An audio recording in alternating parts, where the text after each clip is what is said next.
what you're saying is accurate. In other words, the resistance, the shame, and the disappointment that moderates the expression is also arising.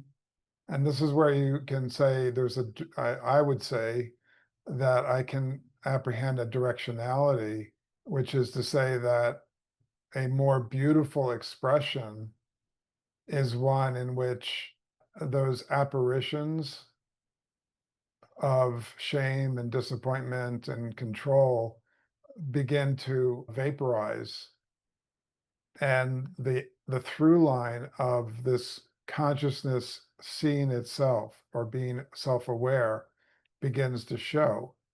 Because in the end, the universe is about an aesthetic. I know this is a strange word to apply, but it is about the expression of beauty. And so this sort of knotted up expression, yeah, it's arising, but it's also opening. And the opening is going to something that's got more quality of beauty to it. And that's a tough one to not dissect into dualism. So I think this is where I mean, that's easily dissected and destroyed in a debate team, but just feel actually the quality of that, of the movement, the full movement of consciousness moving through the structure of each of us, unfettered by all of the structures that we gather to ourselves in the dream of selfhood, and feel the possibility of that as the expression of an entirely different dimension of human consciousness. So I think this is the exploration that we're undergoing collectively.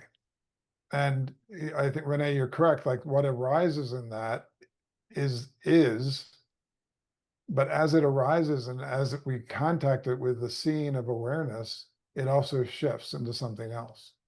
And that shift is what's next. That shift is the new dimension, if you will, of human consciousness.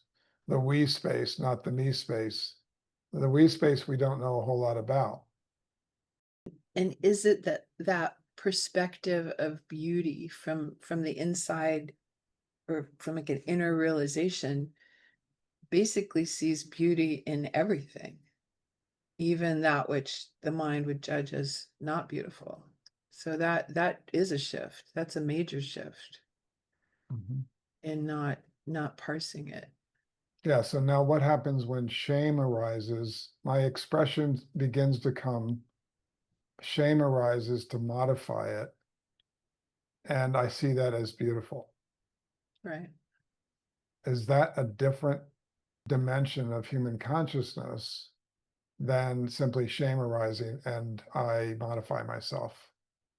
So that's all I'm saying. There's some alchemical shift that's happening that we know almost nothing about, other than some collective instinct or longing for a more beautiful expression, or a more, yeah, see, the words kind of fail here because we don't have descriptors, and language, of course, is always embedded in the past.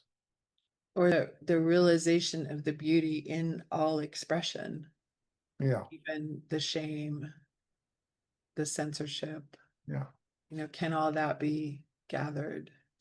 yeah. And this is the cave that Colette is talking about. It welcomes all.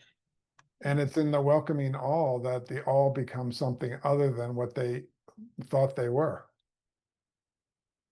Like, what is shame when it's welcomed?